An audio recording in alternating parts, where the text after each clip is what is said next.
काय प्रकार आहे? अंबड आणि घनसावंगी तालुक्यामध्ये शेतकऱ्यांच्या काही तक्रारी होत्या, काही पदाधिकाऱ्यांच्या तक्रारी होत्या. मुळापर्यंत ही सगळी माहिती मी गोळा केली. 100 कोटी रुपयाचा घोटाळा झाल्याची तक्रार शासनाकडे केली. माननीय महसूल मंत्र्यांनी त्याची चौकशी लावली. जिल्हा अधिकाऱ्यांनी चौकशी समिती नेमवली. 2 डेप्युटी कलेक्टर आणि तहसीलदार अशी ती कमिटी नेमवली. रेकॉर्ड तपासलं. अंबड आणि घनसावंगीतल्या 36,000 शेतकऱ्यांना अद्यापपर्यंत अनुदान मिळालेलं नाहीये.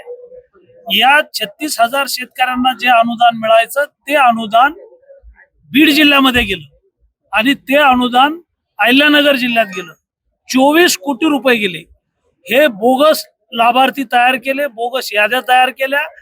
हे तपासण्याची जबाबदारी घनसावंगीच्या तहसीलदारची होती, अंबडच्या तहसीलदारची होती. याद्या स्क्रुटनी करणं, तपासणी करणं आणि मग वर पाठवणं. आणि हा घोटाळा झाला तर तहसीलदारच्या खात्यातून, तहसीलदारच्या अकाउंट मधून चोरी झालेली आहे. 79 कोटीची चोरी आहे. हा भ्रष्टाचार आहे. आणि कोण चौकशी करतं? एक डेप्युटी कलेक्टर दर्जाचा अधिकारी तहसीलदारची चौकशी करतो आणि चौकशीमध्ये त्यांना सेफ करण्याचा प्रयत्न होतोय. हा प्रस्ताव श्रीकृष्ण पांचाळ जिल्हाधिकारी असताना त्यांनी शासनाला अहवाल पाठवला. 72 पानाचा अहवाल आहे. 74 लोक दोषी आहेत. 2 तहसीलदारच्या खात्यातून 24 कोटी रुपये बाहेरच्या जिल्ह्यात गेले कसे? दोन्ही तहसीलदार ही चोरी होताना कुंभकर्णासारखे झोपले होते का? माननीय मंत्री मदत पुनर्वसन आशिष जयस्वाल यांनी सभागृहाला आश्वासन दिलं की आम्ही 74 लोकांवर गुन्हे दाखल करू, 74 लोकांचं निलंबन करू. वरच्या सभागृहात एकमुखानं सगळ्या पक्षाचे आमदार एकत्र आले, हा प्रश्न उपस्थित केला. तिथेही उत्तर तेच आलं महसूल मंत्री महोदयांचं की आम्ही सगळ्यांवर गुन्हा दाखल करतोय. माननीय चंद्रशेखरजी बावनकुळे यांनी कलेक्टरच्या कार्यालयात मिटिंग घेतली. या मिटिंगला माननीय खोतकर साहेब, माननीय नारायण कुचे साहेब, आम्ही सगळे आमदार होतो. आणि आमच्या सर्वांच्या उपस्थितीत महसूल मंत्र्यांनी सूचना दिल्या की 74 लोकांवर गुन्हे दाखल करा. कमिशनरला आदेश दिले, कलेक्टरला आदेश दिले, SP ला आदेश दिले.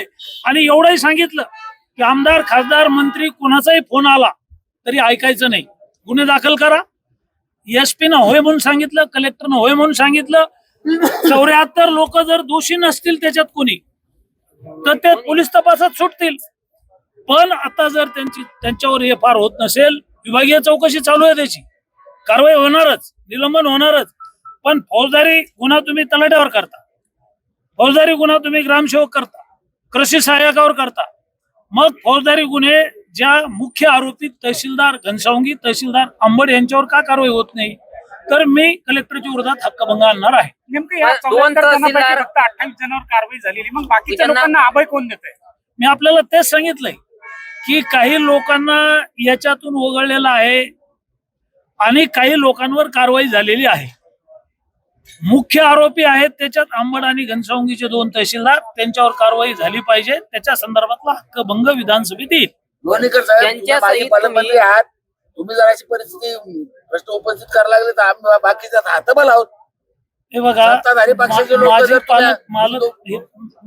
त्यावेळेला मी पालकमंत्री नव्हतो, त्यावेळेला पंकजा मुंडे पालकमंत्री नव्हत्या आणि पंकजाताई पालकमंत्री नव्हत्या. सत्ताधारी पक्षाच्या लोकांनी भ्रष्टाचार झाला तर बोलायचं नाही असं कोणी सांगितलं तुम्हाला? हे शेतकऱ्यांचे पैसे खाल्लेत आणि शेतकऱ्यांचे पैसे खाणाऱ्या अधिकाऱ्यांना आम्ही जिल्ह्यातले सगळे लोकप्रतिनिधी एकत्र आहेत, सगळे. अर्जुनराव लोकशाही मराठी ऐका, पहा, जागरूक रहा.